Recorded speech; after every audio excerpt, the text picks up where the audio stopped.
Hi, I'm Anton. Welcome to my Scratch Kitchen. Today I'm going to show you guys how to make the chili bites that we seem to be selling quite a bit of. Very popular product. One of my friends tried some of it on a video that you'll see shortly, and was very or had a very interesting reaction to it. Hey guys, Anton gave me some super spicy biltong. I'm gonna try it real quick. So far so good, it's not too bad. It does have a little bit more kick to it. Okay, it's pretty spicy. It's pretty spicy. Don't try this at home. I gotta go. So anyway, so we're gonna show you some chili bites today. We're gonna cut them. I have some that's already been laid in. We're gonna explain the process. It's not a hugely long process because if we have to record everything we do, we'll be here for about 2 days. So we're gonna shorten it up for you and give you the basics, the rundown. And remember, like, subscribe, and share. Press the notification bell so you actually get notified when we load up new content. Okay, so we're gonna kick off and get things going. Okay, so let's get right into it. What we're gonna do is, I've already got some chopped up here because otherwise it's gonna take forever to get all of this done. I'm gonna chop this up, show you how. Real simple, but before we do that, let's just get to the basics. So you wanna typically look for this kind of product. You wanna look for a choice or a select, if possible, a quality of meat, and you want to look for a top round, bottom round, eye of round kind of cut. All right, what I've got here is a trimmed cut, so all the fat or the majority of the fat's off. Is a little bit at the bottom, a little bit hard to get. You can trim all the fat off if you want. You can have the butcher do it for you, however you want. And remember, you're paying for the fat. So, if you can, save what you can, reuse it maybe for biltong or something else, just so you can, not cost yourself a fortune making these things. So what we try and do is, we try and get like a flat side to the meat.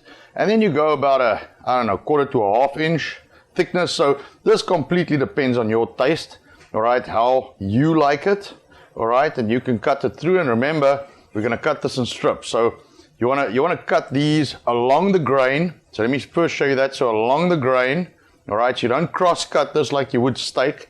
You want to cut this along the grain because when you slice this, if it's biltong or whatever, you want the tenderness. For the chili bites, you still cut it exactly the same. So, we slice this guy up real quick so you can see what that looks like. All right, so make sure you got your knife nice and sharp. All right, and the last one is always a bit of a challenge because you can never hold it, so I just kind of slice it from the side. All right, and you try and get it as flat as you can. Not always that easy, but we do what we can. All right, so now we got a bunch of those kind of steaklets here. So we'll take them one at a time so you can kind of see it's kind of your thickness you're looking at. A little bit of marbling in this. This is a choice cut. All right, so what you want to try and do is look at your size of your steak that you've cut, and you want to try and cut it again to your liking. Just trim them little straight pieces. All right, and if you got thicker top and thinner bottom, you try and maybe cut it a little bit at an angle to try and use the meat as evenly as possible. All right, so you're looking at about a quarter to a half inch, and remember, they're going to dry, so they're still going to shrink. So if you like a thicker cut of meat, you're typically going to take a little bit thicker slices, and then, so we'll take this guy. So this guy's a bit thicker at the back. So let's see if we can straighten him up. Pull these guys across. All right, and this last one is a little bit weird in form, so we'll try and get him as best we can. All right, there we go, done. All right, and I use a particularly big knife because I can then cut the whole thing. You use whatever works for you. All right, and so we'll cut the whole thing up. Okay. All right, so. All right, let me run through these guys quick. All right, so this is the last one. We're gonna finish cutting this one up. So you can see it's a little bit wider at the top than it is at the bottom. So we're probably gonna do the strips at a slight angle, just so we kind of use all the meat equally. Try and not have little short pieces. Little short pieces, you know, because they take up space in your cabinet or your rack or your box or whatever you use to dry these guys. You know, everybody has their own little secret way of doing it. All right, so that's the last in the box. And from this point, what we're going to do now is we're going to marinate it. Now the marinade is as personal a choice as it is the size you cut it and the spice you use and things like that. So generally dark marinades, red wine vinegar, apple cider vinegar, that kind of thing. Some people throw some Worcestershire, some people use only Worcestershire. All kinds of ways you can do it. I cannot share my recipe because that's my recipe, but you can look it up. Lots of them out on the net. Everybody has their way of doing it. Some people add their spices to it in the marinade. Some people do the spices after. Some people do it before. So you pick your particular poison, and then you just do it that way. The way I do it is I lay it in my marinade until it's properly marinated. So mix it up, pour it in here. So all of this will be probably 90% covered by the marinade, and then it lays a few hours, and then you kind of mix it up and roll it around, and then you leave another few hours, and when you're happy and you have the absorption amount or quantity that you want, then pull it out. All right, and we're going to show you that next. We pull it out, and then we're going to spice it, and then it goes back and it's going to lay again. So that's going to be coming up now.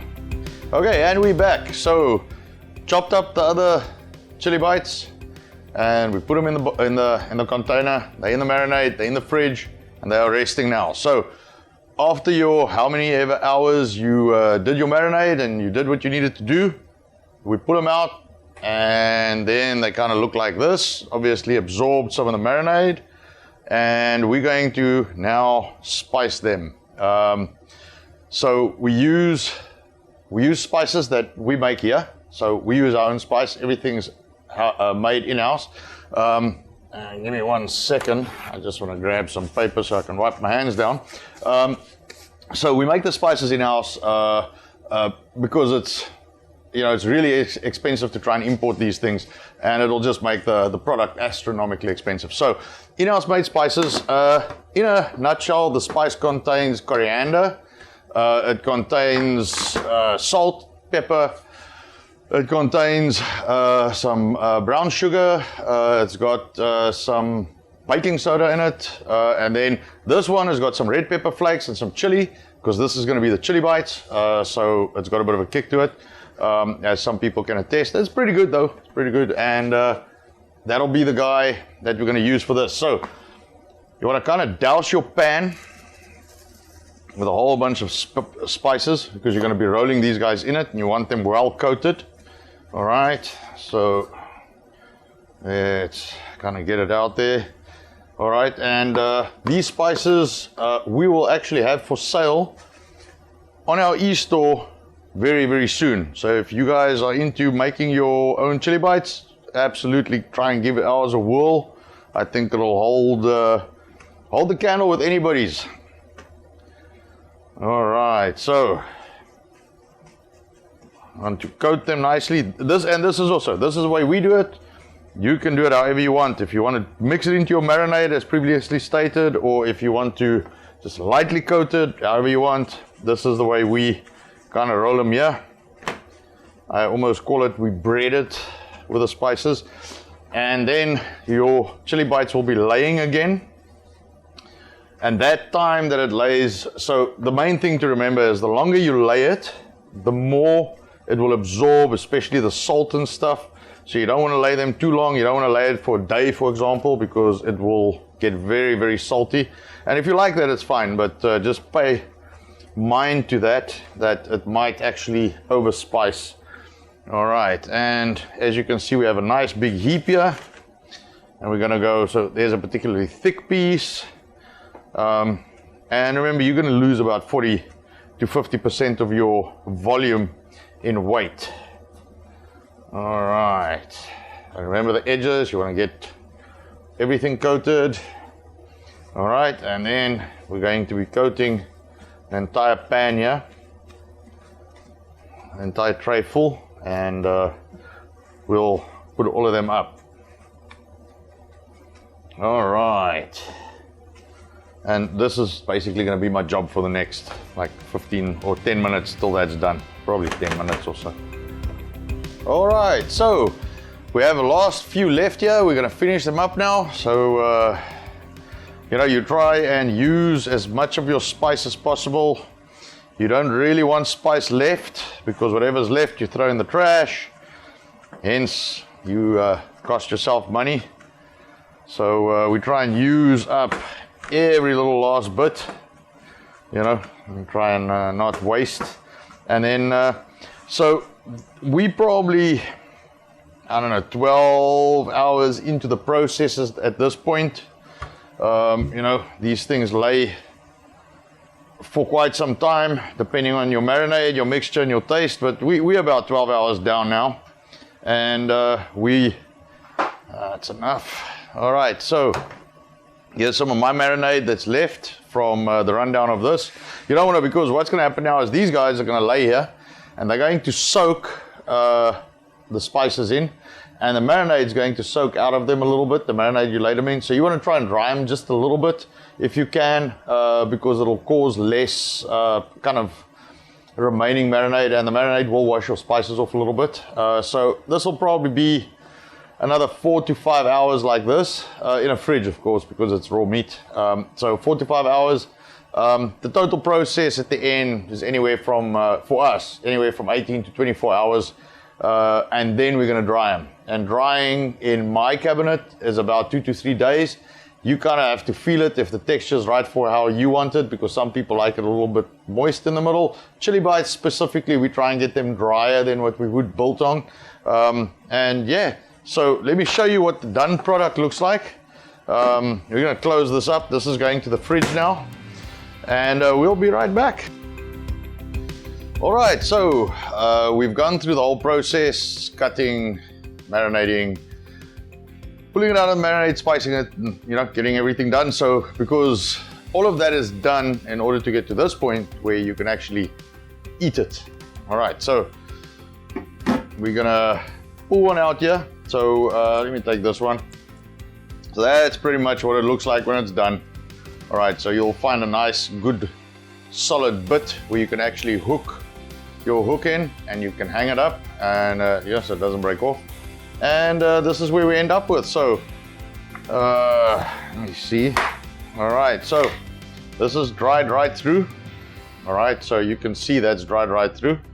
And now, all right, that's a good chili bite, man. See you next time.